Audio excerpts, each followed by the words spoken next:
18 मई 1974 राजस्थान का एकदम शांत और वीरान थार डेजर्ट। सुबह के ठीक 8:05 का वक्त था। अचानक जमीन फटने लगी, एक भयंकर धमाका हुआ और आसपास के गांवों की ईंट मिट्टी की दीवारें जोर से कांप उठी। ये कोई भूकंप नहीं था, ये था भारत का पहला अंडरग्राउंड न्यूक्लियर टेस्ट, जिसे इंडियन अथॉरिटीज ने एक बेहद ही खूबसूरत कोड नेम दिया था, ऑपरेशन स्माइलिंग बुद्धा। वहीं अमेरिका की इंटेलिजेंस इसे अंदरूनी तौर पर हैप्पी कृष्णा बुला रही थी। इसी एक धमाके के साथ कोल्ड वॉर की पूरी दुनिया हिल गई थी। भारत दुनिया की छठी न्यूक्लियर पावर बन गया था। P5 परमानेंट 5 देशों के बाहर पहला ऐसा देश जिसने ये भयंकर ताकत हासिल की थी। लेकिन एक सवाल उठता है, भारत जो पूरी दुनिया को शांति और अहिंसा का पाठ पढ़ाता था, उसे अचानक परमाणु बम बनाने की जरूरत क्यों पड़ी? इसकी कहानी शुरू होती है आजादी के ठीक बाद। हमारे पहले प्राइम मिनिस्टर जवाहरलाल नेहरू और महान फिजिसिस्ट होमी जे भाभा ने भारत के न्यूक्लियर प्रोग्राम की नींव रखी थी। शुरुआत में हमारा मकसद बम बनाना नहीं था, हम इसे सिर्फ पीसफुल यूजेस यानी बिजली और देश की तरक्की के लिए इस्तेमाल करना चाहते थे। 1956 में वेस्टर्न पावर्स की मदद से हमें सीरस रिसर्च रिएक्टर मिला। अमेरिका ने इसके लिए हैवी वाटर भी दिया। मजे की बात ये थी कि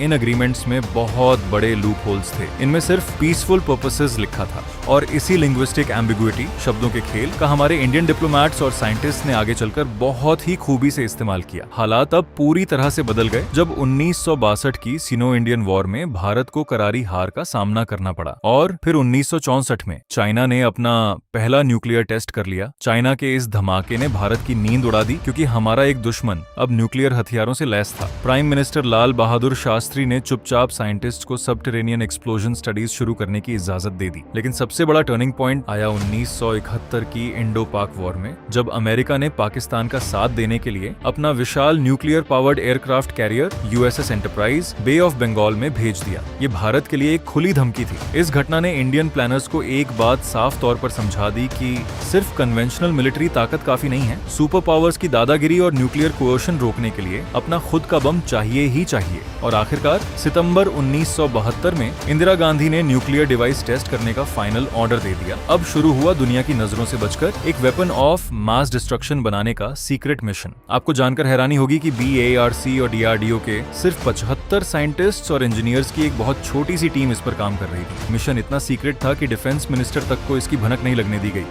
इस टीम को लीड कर रहे थे BARC के director Raja Ramanna. Serous reactor से बहुत ही चतुराई से लगभग 6 किलो प्लूटोनियम 239 निकाला गया। इस बम का डिजाइन कोई मामूली डिजाइन नहीं था, ये एक इम्प्लोशन टाइप मैकेनिज्म था। इसे फटने के लिए 12 कॉम्प्लेक्स एक्सप्लोसिव लेंस का इस्तेमाल किया गया, जिसे DRDO की TBRL लैब ने बनाया था। इन लेंसेज के अंदर के हिस्से का शेप हमारे इंडियन इंजीनियर्स ने बहुत ही अनोखे तरीके से शिवलिंग का कीटी की तरह डिजाइन किया था, ताकि धमाके का शॉकवेव एकदम परफेक्ट और सिमेट्रिकल हो। और न्यूट्रॉन इनिशिएटर का कोड नेम रखा गया था फ्लावर। लेकिन दोस्तों, इस कहानी में एक बहुत बड़ा पॉलिटिकल ट्विस्ट भी है। 1974 आते आते इंदिरा गांधी की सरकार भारी डोमेस्टिक क्राइसिस में फंस चुकी थी। इकोनॉमी डूब रही थी, इन्फ्लेशन और खाने पीने की कीमतें आसमान छू रही थीं। मई 1974 में जॉर्ज फर्नांडिस की लीडरशिप में 20 लाख रेलवे वर्कर्स स्ट्राइक पर चले गए थे, जिससे पूरा देश ठप्प हो गया था। सरकार ने इस स्ट्राइक को बहुत ही ब्रूटली कुचल दिया था। ऐसे में इंदिरा गांधी को एक ऐसा चमत्कार चाहिए था जो देश का ध्यान भटका सके,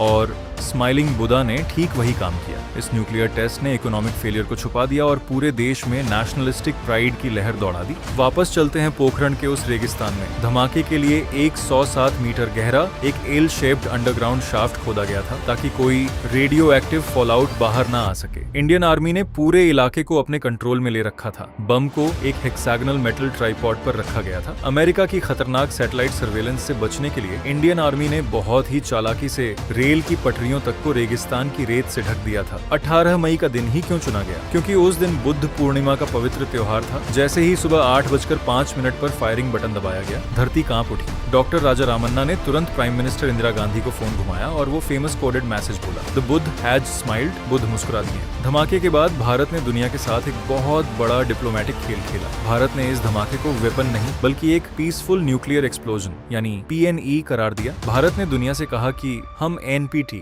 नॉन प्रोलिफेरेशन ट्रीटी का हिस्सा नहीं है, जो दुनिया को न्यूक्लियर अपार्थहेड परमाणु रंगभेद में बांटती है। हमने कनाडा और US के एग्रीमेंट्स भी नहीं तोड़े, क्योंकि हम इस धमाके का इस्तेमाल पहाड़ तोड़ने या तेल निकालने जैसे शांतिपूर्ण कामों के लिए करेंगे। लेकिन भला बम से भी कोई शांति आती है? सालों बाद 1997 में खुद राजा रामन्ना ने कबूल किया कि ये PNE का बहाना सिर्फ दुनिया को बेवकूफ बनाने के लिए था। असल में ये एक वेपनाइजेशन टेस्ट ही था। अमेरिका ने खड़े कदम उठाते हुए nuclear non proliferation act of 1978 पास कर दिया। और सबसे बड़ा असर ये हुआ कि भारत जैसे देशों को रोकने के लिए दुनिया के ताकतवर देशों ने 1975 में न्यूक्लियर सप्लायर्स ग्रुप NSG बना डाला, जिसे शुरुआत में लंदन क्लब कहा जाता था। इसका काम था ट्रिगर लिस्ट्स बनाकर सेंसिटिव टेक्नोलॉजीज के एक्सपोर्ट को पूरी तरह ब्लॉक करना। लेकिन इस महान सफलता की एक बहुत भारी कीमत भी चुकानी पड़ी। पोखरण के पास लोहारकी और खेतोलाई जैसे गांवों में रेडिएशन की वजह से कैंसर और बीमारियां बहुत तेजी से फैली, जो आज भी कई पीढ़ियों को बर्बाद कर रही है। ये इस ताकत की एक बहुत ही खौफनाक और काली सच्चाई है। इन सब के बाद भारी इंटरनेशनल सैंक्शंस के चलते भारत 24 सालों तक न्यूक्लियर लिम्बो में रहा, यानी